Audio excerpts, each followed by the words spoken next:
This lesson, you should be able to use radar equipment safely and efficiently.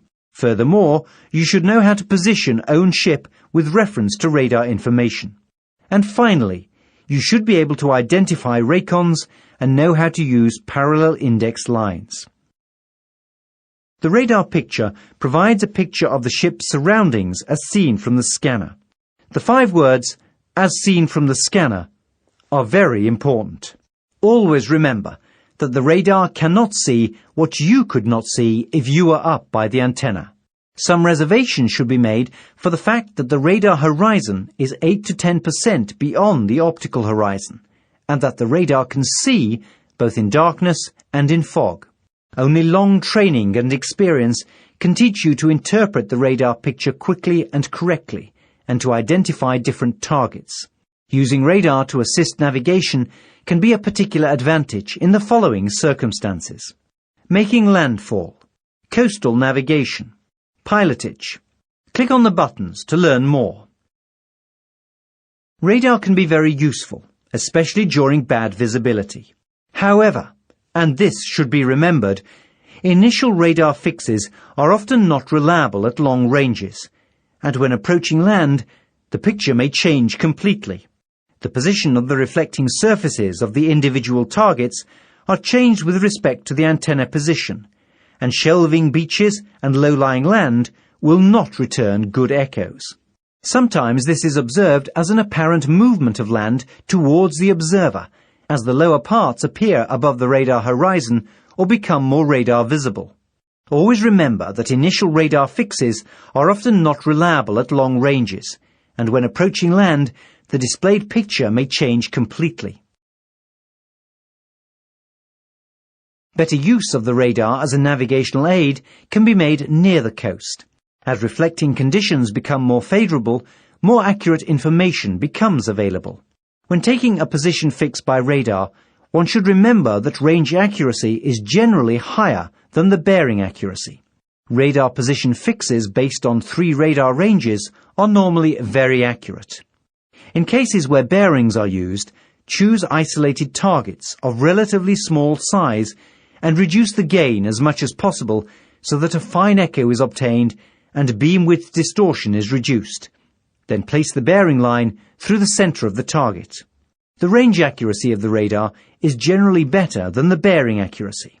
When bearings have to be taken, choose isolated targets of relatively small size. The use of parallel index lines becomes extremely important to continually monitor the position. For navigation in narrow waters, radar is a great device, especially during reduced visibility. Though the ship's position should be regularly plotted on the chart, the radar can provide information between plots. A short range must be used, occasionally switching to long range for better overview. The existence of radar shadows caused by structures on own ship must be kept in mind at all times. In narrow channels, rivers and so on, it is difficult to distinguish between the echoes of buoys and ships. Local knowledge and the reduction of gain to provide greater definition can offer assistance. The chart must be thoroughly studied for radar echoes, especially the echoes of buoys. This makes it easier to pick out echoes of ships and other moving objects. In order to make small objects better visible on the radar, objects known to give poor radar echoes can be equipped with radar reflectors. There are several types of radar reflectors on the market, but all have the same function: directing the radar pulse back to the antenna in order to increase radar detection range for a particular target. A radar reflector placed on a circular object such as a buoy or a beacon and so on will increase the detection range considerably. The purpose of the radar reflector is to direct as much as possible of the reflected radar energy back to the radar antenna, which means stronger echoes on the screen. In order to obtain positive identification of radar targets, beacons transmitting radar pulses, or raycons, have been established. A raycon is a radar transponder, which emits a characteristic signal when triggered off by a ship radar transmission. A raycon signal appears on the PPI as a radial line originating from a point just beyond the position of the radar beacon. The line is often divided into dots and dashes, forming a Morse code signal. Raycon provides both bearing and range information of the target.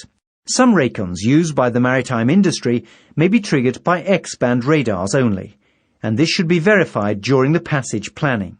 The use of radar interference suppression controls may remove the Raycon signal, and these should be switched off. With a compass-stabilized radar presentation in operation, parallel index lines provide a useful means of monitoring a passage at a required distance off a point of land or another selected object. The use of parallel index lines is normally simple, as the navigator sets the cursor's bearing line to the course required to make good and to achieve the required distance off the coastal mark.